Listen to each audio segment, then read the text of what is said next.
Good evening, Peter G with ABC News. Back the guns pulp mill or forget a peace deal in Tasmania's forests. That's the message from Bill Kelty in his first public appearance since being brought in to implement the forest agreement. The former union heavyweight says all signatories to the peace talks will need to support the guns pulp mill. And he's revealed he's held talks with potential joint venture partners. Bill Kelty has shied away from the cameras since the state and federal governments appointed him in December to facilitate the forestry peace talks. The 10 signatories, which include environmental and forestry groups, are negotiating a transition out of logging Tasmania's high conservation forests within 6 months. On the eve of handing over his interim report, the former union boss says he isn't convinced there's sufficient evidence to justify continuation of the process, but has been heartened by the group's desire to push on. I think it's very easy to draw the conclusion that there will be no agreement.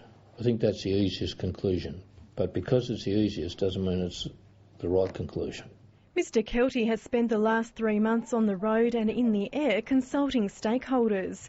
He confirmed they included Gunns' potential joint venture partners but wouldn't be drawn on detail. This is so significant that if people have a view and are a substantive player, then I think you're obliged to talk to them, no matter who that is. He believes any final agreement will need widespread support for the mill. It was clearly understood by the signatories that they would support a pulp mill. But there is now only one proposition.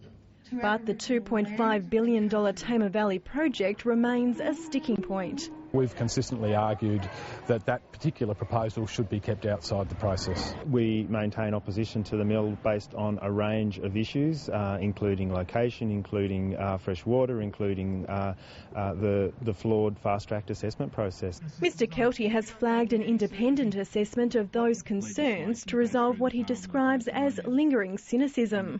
There is significant resentment, and that is an issue that has to be faced. The Tasmanian Liberals say Mr Kelty's comments have created more uncertainty. There's a risk here that the whole thing could dissemble because presumably the Greens are not going to support the pulp mill. The Premier says change in the forest sector is inevitable, regardless of whether the peace talks reach a final agreement. Jane Miller, ABC News.